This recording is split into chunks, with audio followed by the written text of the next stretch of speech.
This is the Sweet Song Podcast, where we unwrap your favorite songs. I'm your host, Kristi York Wooten, and on this episode, we welcome Jon Regen, singer, songwriter, jazz piano player.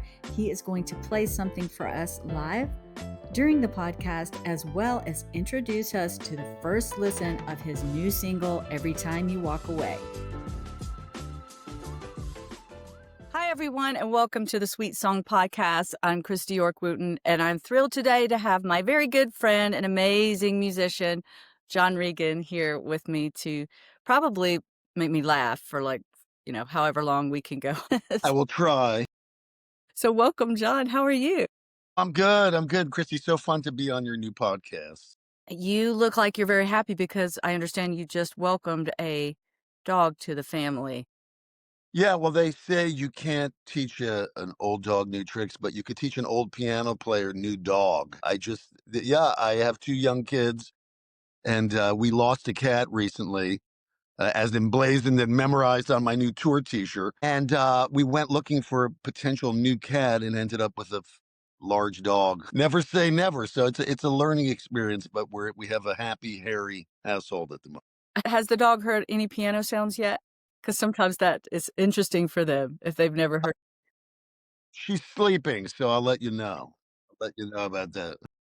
Well, let's get started. You have a really interesting career because you are an incredible musician, piano player, singer, songwriter, journalist. You've done so many things. But I want to talk about one of the most recent things that has happened to you, which is the legendary Jools Holland of BBC fame and also Squeeze and many other musical ventures. You were a guest on his BBC radio show recently. Can you tell us about that and what you did? Yeah, I mean, that was a thrill. I met Jools. I mean, first of all, if you're a piano player of a certain age, as I am, Jools Holland was sort of a template for you. I mean, I remember being in junior high school and high school and hearing sounds I had never heard before on pop records.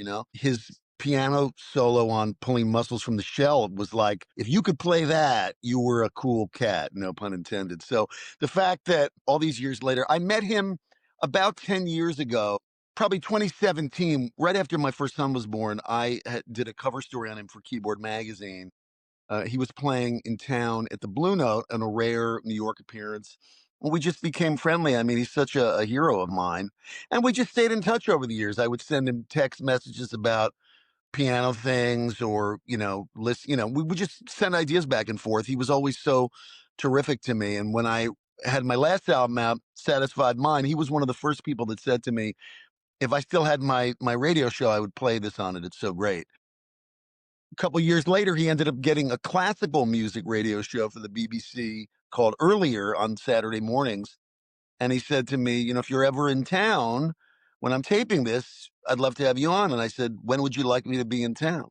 So I jumped an overnight flight to come to London and to be on this amazing radio show with him in his fabled studio where he records all his records.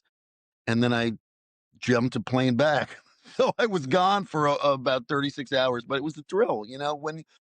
When you make a life in music, these people that have shaped your understanding of the world are huge. And so to be asked to be on his show was just a giant honor for me. That's amazing. And tell us what you played. What did you play? Well, ironically, as if I'm a classical music scholar, I mean, the show is about classical music and about film music, but it's a really interesting show because it's about sort of a layman's reaction to it. You don't have to be a classical musician to be on it, although he's got Long Long on it this week. It's just about how does classical music affect you? What pieces and film music pieces have affected you? So we talked about some of the things that have shaped my life from a non-jazz or pop perspective. We talked about Martha Argerich, who's 84 now and continuing to just crush the classical piano landscape. We talked about Dave Grusin, who I was a huge fan of growing up. And, there's a terrific documentary that he did about 10 years ago called Not Enough Time, where you realize all the things Dave Grusin did. We played one of his pieces. He actually asked me to play and sing my song Satisfied Mind, which I did, which was a thrill on his piano. And we talked about, a whole host of different things. So it was a thrill to kind of approach classical music, excuse me, from the way I do, which is from a non-classical pianist, but the things that have been imbued in my psyche and my playing. Just what a treat. Also, we talked about of serious note, the woman whose piano that I'm sitting next to, uh, and I now own, Henrietta Schumann, who many people don't know, but she was a legendary pianist in the early part of the century, and she knew 80 piano concertos, and she played Carnegie and Radio City and played with symphony orchestras. And she died sadly very young at 39. And I, through fortuitous circumstances, ended up with her piano recently, this beautiful Steinway B, which Rachmaninoff is rumored to have played. So I talked to Scott Simon on his podcast about that. So, we just talked about a lot of things that, in a piano and classical music nature that have affected me. I want to go back to when we first met, I think, which was when you were recording or about to put out Stop Time. I just finished Stop Time. So probably about 11 years ago, I think is when we met. 2015, yeah, around that, yeah. I remember the bar on 6th Avenue. I think we met for a proper scotch, a southern A scotch or something. midday, a midday, a Midday midday. scotch, yeah. I don't even know if it was midday. It might have been like 11 AM, but Yeah. that's how I knew you were a real That's musician. how we go. Let's get some scotch in us. But what I wanted to talk about is that, it's hard to pinpoint. There's so many people who are great at what they do, and the industry is so used to pigeonholing people by genres and all of that. So somebody like yourself, you play jazz, you still play out live, play jazz at the Roxy in New York and other venues, play around the world. And then you bring those elements to your work, but your albums, especially the last 3 albums, have been, singer-songwritery, guest musicians and stuff like that. Yeah. Have you ever felt like you needed to have any kind of genre that you talk about yourself with regard to? Or It's a great question. I'll defer to the words of a couple people I really respect, which is number one. I remember saying to Ben Montench, my dear friend and my childhood keyboard hero from the Heartbreakers. I remember saying to him when I was finishing up Satisfied Mind, my last album, well, it's got a lot of different things on it. It's got jazz on it, it's got pop on it, it's got some bluesy stuff. He goes and he says, "You mean like the Beatles? Like it was okay for them?" And then I remember when I first met Rob Thomas, the acclaimed, Matchbox 20 frontman and singer songwriter. I'm such a fan of his work, and we've become friends over the years. A dear friend of mine who has sang on my last record, and we've written together. And I remember when I first met him, he said to me, "You're my John Hyatt," and so just kind of getting nods from people that like I'm on the right track. And I think as an artist, we all suffer from self-doubt and wondering, how do I define myself, But I think when it's people like those guys and Dan Wilson and so many people that I have looked up to have taken an interest in what I've done and told me, you know what, you have your own lane. And I think that that's all you can really do. If you're making music for anybody else but yourself, I don't really believe you can ever succeed. I think if you're making music that you can listen to at the end of the recording, and I think Bruce Springsteen said that, you make the best record you can, and it's up to the people, what happens from there. But that's how I've always felt. I'm really fortunate that, as a writer, I got to sit with Regina Spektor and say, "Hey, how do you write a song?" And then she would tell me, and I'd say, "The next time I write a song, I'm going to try that." I've had access to so many amazing artists that have really kind of pointed me in different directions, and I try it all, and hopefully, what I'm ending up with is something that sounds like me. And yeah. if you're trying to chase Spotify streams, well, good luck on the royalty check on that. So I'm fortunate. I am still eternally entranced and invigorated by music, and so I just keep doing what I do. Well, I think that you and I definitely have that in common. Of course, I'm not a musician, but as a writer or anyone who's making any art form at all, I think you do have a period of time in your life where you are in that chasing mode. Yeah, And for us and our careers at our ages, we're both Gen X. So we came out of this booming industry trying to find our way, and then the whole industry fell apart, and now the whole world is falling apart. So yeah. it comes down to exactly what you say, doing it for yourself or, your family or whoever's in your inner circle that you want to make art for, and it just exists, and that's enough. And I think that, but the point that you made about Benmont, about other people that, we've been lucky to be around, especially as journalists, to learn Yeah, from so many musicians. And some people then part of your sphere at that point, whether you call them friends or acquaintances or network, yeah. whatever. But to be respected even by a handful of people in your own sphere, it just at a certain point it becomes that's all the satisfaction that at least I can't speak for you, but that's the way I feel. I mean, it's Yeah, I mean, I think that it's a cliche, but gratitude is the attitude is really my new motto. I had a girlfriend when I was just starting out in the music business, and I was, constantly comparing myself and disappointed in things. And I remember her saying to me, and this is like when I had almost nothing going on. I remember her saying to me, "Don't you know how many people just want to be where you are?"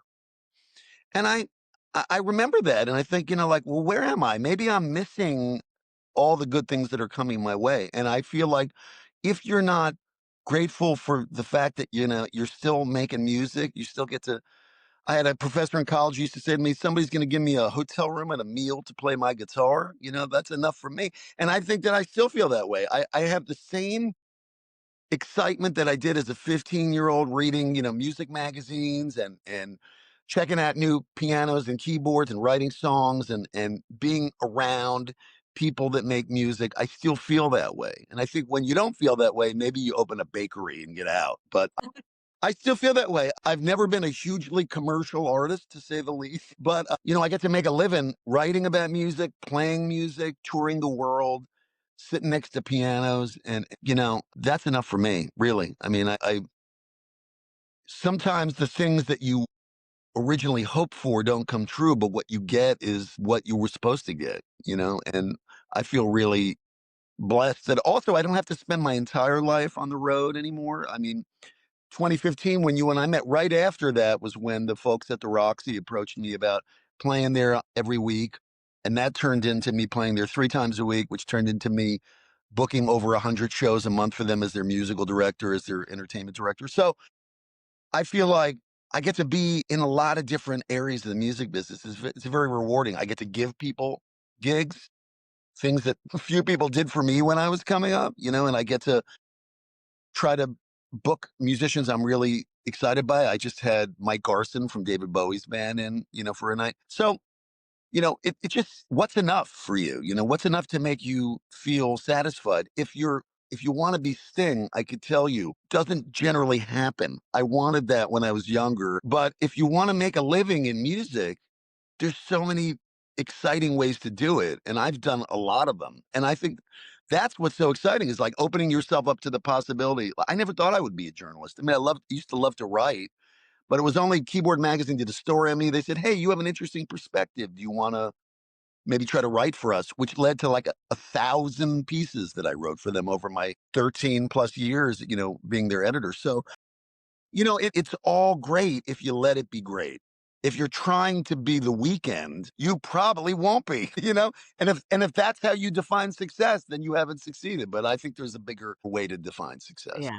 And I do like the bakery idea. We could all do our art and have a bakery. I mean, that sounds Yeah, I mean, people need bread. I mean, people need bread. I do wanna talk about I saw Elvis Costello last night Oh, neat. with his latest cast. A lot of favorites, of course, Steve Naive and Pete Thomas, I and was just wearing my baked potato shirt this morning when I took my kids to school. The baked potato in LA, which is if you ever look at Pete Thomas online, he just only wears baked potato t-shirts. So it was a tribute to Pete. Yeah. Continue. so but you've worked with Pete and Davey, Yeah. and you have worked with Benmont, you've worked with Nick Rhodes of Duran Duran. Yeah. It goes on, and Ron Carter. I mean, we could go on. Let's talk about some of your favorite moments of and how you collaborated in innovative ways with some of those folks. Yeah, I mean, some of the most recent ones happened, in the pandemic and the post-pandemic where, well, my 2019 record Higher Ground was written in the midst of being a new dad. I didn't even have the fortitude, I think, to like make a pilgrimage to a studio like I did in 2015 when I made that record with Pete Thomas and Mitchell Froome and Davey Farragher from Elvis Costello's band.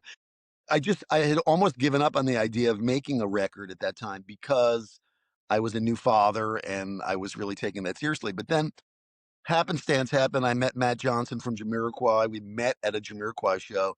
And I just said, hey, maybe I'll send you something. And what came back to me was so extraordinary. Sort of this melding of like my linear singer songwriter mind and his anything goes, funk machine, space odyssey. It was so intriguing to me that we made that whole record remotely. And that was before people were doing that was before the pandemic. We just decided to keep sending tracks back and forth. That's when I had Nick Rhodes on it and Larry Klein and Andy Summers, who I've known for a long time. And then the follow up to that at the end of the pandemic was Satisfied Mind, where we did a lot of the similar kinds of things, having Ron Carter and Pino Palladino and a whole cast of people.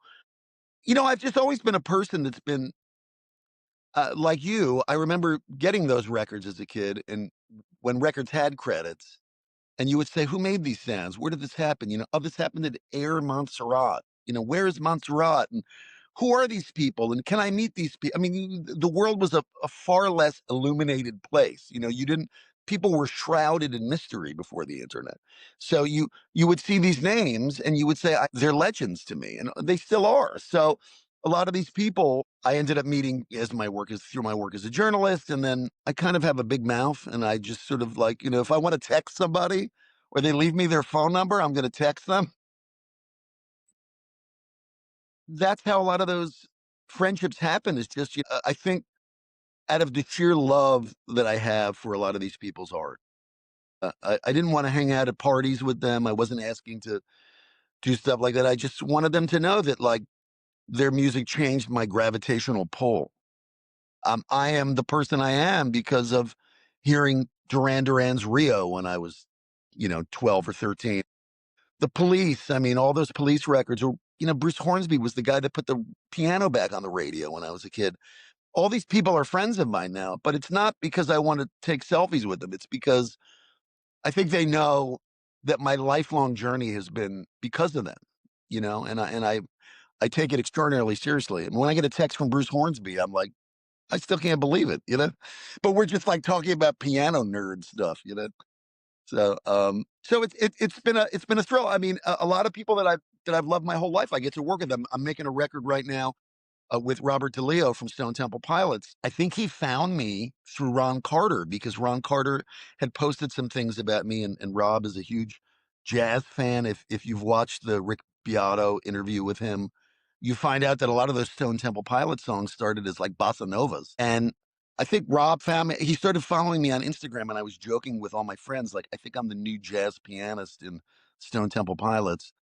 And then he sent me some tracks for his solo record, and they were just so wild. They were so sort of along my brain, like, this one is a bossa nova, and this one sounds like a Neil Young song. Like, he doesn't differentiate, as neither do I. So I said, okay, this one I'm going to play like, Willie Nelson, and this one I'm going to play like Jobim. And so that's been a real thrill, a real fun experience for me, because most people don't know that I do play on other people's records. Just because I have 10, 11 records out as a solo artist, I still play on people's records. So that's been a whole lot of fun, just using a different side of my brain, not having to be the guy writing the song, just the guy trying to support the song on the piano. That's fun. And speaking of songs, we really need to get to a few. So I wanted to ask you, what's your favorite cover song you've ever played? And then I want to ask you particularly about several of your songs that we need to talk about. Well, I mean, as you know, I'm not really known for playing a lot of pop covers. I mean, I'm the kind of guy that when you hear a perfect version of a song, you are very reticent to ruin it. So I don't really play songs that I don't feel like I can put my own spin on, because I feel like I just want to let them stand as they are. I would probably say Satisfied Mind, because it was the song that I heard as a 27-year-old when Jeff Buckley died. And I was so shattered when Jeff Buckley died, because I had seen him live opening for Juliana Hatfield at Roseland Ballroom, and I used to read the Village Voice weekly religiously, just hoping to see when he would come back to town. And I remember when it came out and it said Jeff Buckley missing, presumed dead, and I was just like shattered as a 20-something. In fact, that movie It's Never Over just came out, and it's tremendous. Yeah, I just saw it. And how I saw Jeff Buckley here in Atlanta at a festival called Earth Day. It was an Earth Day thing, Earth Jam 95. bizarrely with this incredible lineup of, Grant Lee Buffalo and Indigo Girls. It was but yeah, him outdoors on a stage in the middle of a summer thunderstorm in Atlanta was definitely an unforgettable experience. Yeah, I mean, I was so deeply affected by that by Grace. I had that on my CD player, if you can remember those, for like 2 years straight. Taught myself how to play a couple chords on the guitar. Don't ever quiz me on that.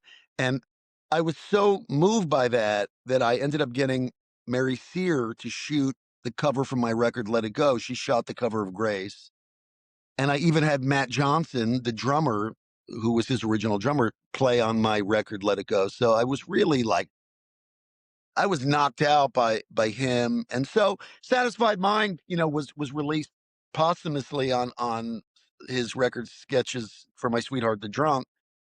And that percolated in my mind for the better part of 20 plus years. I just never thought I would touch it. But then uh I felt like I had lived enough life to kind of inhabit those lyrics. And it's sort of, they tell the story of what we're talking about, which is what do you want to accomplish in your life? Do you want to have a lot of things? Because if that's all you want, you could have that, but that's not going to necessarily take you anywhere except to a garage sale after you're dead, So that's probably my favorite cover that I've played because it still get asked to play it and I still feel something. And you definitely made it your own. I mean, I think Yeah, most it people was. think you wrote that. Well, it was funny. Yeah, I mean that does happen when people think I wrote that song, and I say I wish, But it's great. It's just great to feel. I mean, that's sort of the gold standard. Like I want to feel like that when I do a cover. I don't want to just do a cover because people know the song. Because what I'll end up doing is just butchering it. Like when you go to a wedding and somebody kills your favorite song.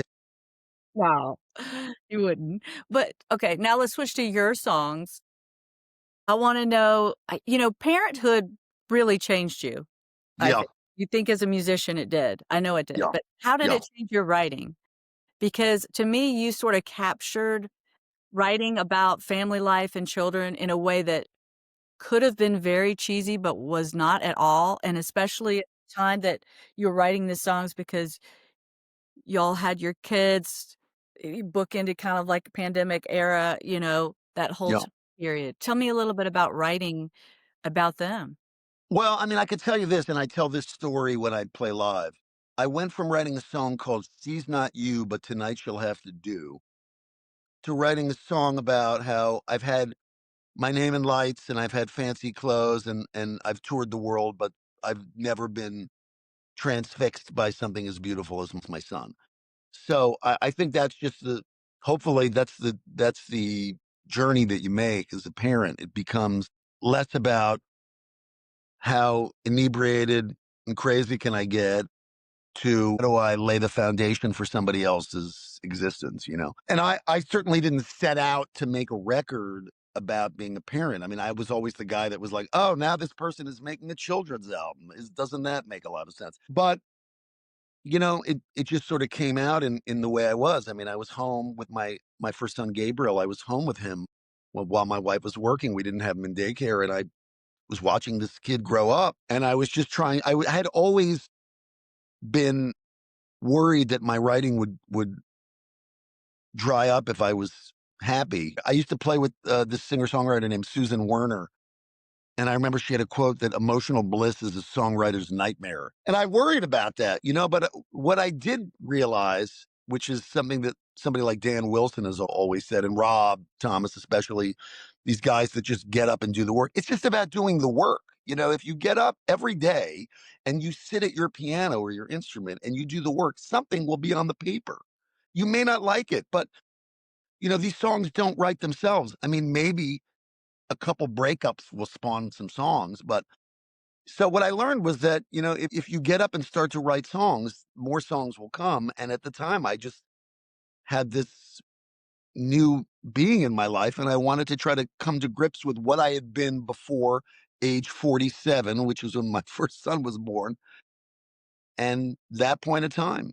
So that was a big journey for me. And I still, as you as you keep making art, it becomes harder and harder to rely on your old cruxes and your old kind of devices. You want to try to find new things. That's why meeting Matt Johnson was so wild for me. In fact, I have a song called "Wake Me Up," which Pino Palladino plays on. And the funny thing about that song is I wrote part of it and Matt wrote part of it, and you could really hear the parts that I wrote and the parts that Matt wrote, because Matt's is, the chords that he played are not chords that I normally play. And to this day, when I go on tour, I have to kind of relearn that song because I didn't write those parts. So all that to say is, like, as an artist, you're always looking for something to kind of inspire you. Right now I'm working on new songs, and I'm trying to find those things that will put me in a different path. That you don't want to make the same record all the time. Billy Joel said that in that terrific documentary about him, and so it goes, saying, you don't want to make the same record. You have to grow. That's not to say that you're not going to sound like you, but you want to try to find new avenues to chase, and that's what I tried. Well, I think you hit on a good point too that I want to circle back to, which is sometimes going to a concert that you maybe in an unexpected way were surprised, like, "Oh my gosh, this is so great." We both had that experience when seeing Jamiroquai because I remember Yeah, the first time you saw them, you're like, "Wow, this was really not what I expected, it was really great." And I had a very similar experience when I saw them perform at a festival outside London, and, of course, I'm not a musician, but it's wonderful to see you hear records and you imagine a way that you think the live performance will be, and then yeah. it's very gratifying when it's so much more than that. Well, yeah, I have to say with Jamiroquai, I mean, that also came along at a time. I think that was 2018, 2018, maybe I saw them at Forest Hill Stadium, 2018, 27. I don't think it was 2017. Anyway, Guillotine. I think it was 2018, um, and like September of 2018. And I just remember, like, the world was starting to fall apart, and there were like 20,000 people in the rain in Queens, just kind of dancing. And I came out of that going, man, I needed that. That was really, cathartic. Because, a lot of times you go to shows and you don't feel that way. But this was a time where I was just kind of knocked off my feet. And I was just so lucky to have that moment where I met Matt, and we just sort of, I think we were talking about like Herbie Hancock backstage and our favorite records and stuff. And we had a lot of stuff in common. He's still a dear friend, and I feel like him working on some of my records sort of, may have helped, because he flew over to play with me at the Blue Note. And he did a couple live gigs with me in London, and all of a sudden he was doing amazing gigs all over the place, releasing his solo records. So I feel like the dialogue we had, I hope, nourished him in his solo career. Now he's got a burgeoning solo career. So that's really what you hope, is that you hope that you just foster this community. I mean, I've always felt that way, that somebody's success is great for everybody. I've never understood this, like, jealousy in art, because nobody can win that game. So I just love seeing all these people that I love their music, doing well. Well, we have to talk about your Sweet Song. So on the Sweet Song podcast, we had musicians tell us their favorite. It doesn't necessarily have to be the favorite song that you've written, but the one you feel is like the essence of you. So what would that be? And can you play it if you're sitting at a piano? What song would I say is the essence of me that I've it's a great question. Maybe Higher Ground. Maybe Higher Ground, because that was sort of the song that, even though I don't play that song that much because it's a ballad, but I could play a little bit of it for you. If do you want a little bit? You don't want the whole song. Whatever you want to do is fine with me. Let's say it's been a while. Let's see. And my foot's asleep because I've been sitting in a strange way.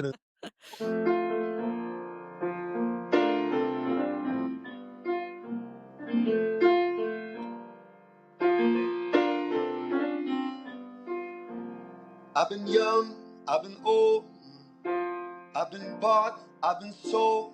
I've never known somebody like you.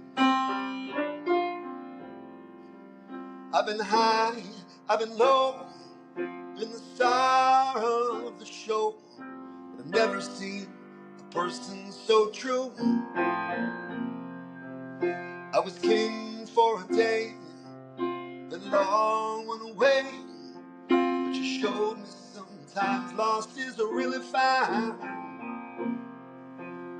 I was gone for a while, but I'm back here in side. I'm a better man now, 'cause I stand on higher ground.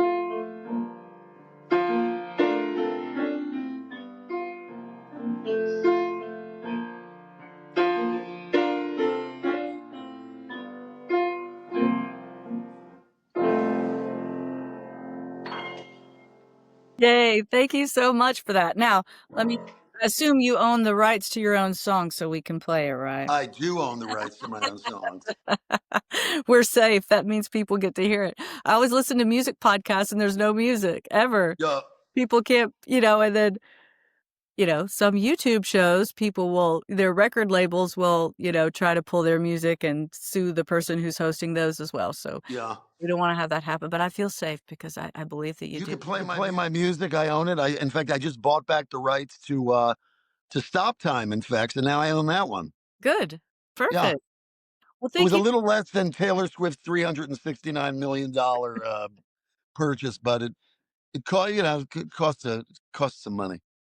Well, thank you, John. This has been so fun. And thank you for being a friend and being a fellow Gen Xer who came up in a music industry in a world that has now totally switched gears and we're all pivoting to whatever that sort of peaceful place of gratitude is. So I'm happy to be in that realm along with you and other folks our age. Well, thank you, Kristi. We need more people like you, championing songs and championing music. I do remember when the record industry was championed by song people and music people and not so much a data-driven trending analysts. But I just sound like an old piano player. Listen, the great thing is that there's still lots of music to make and there's still lots of music to talk about. So for both of us, for the foreseeable future, we are non-retired, so that's great. Thank you.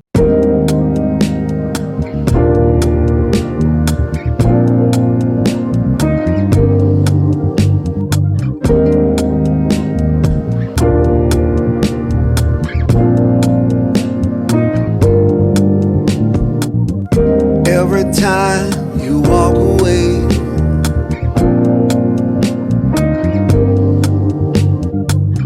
still so much I wanna say, because you fill my heart, you feed my soul, you make me think that I wanna grow old with you. You make me wanna stay.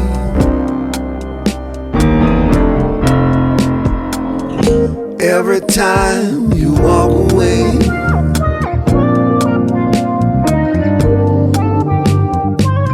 still so many things I wanna say,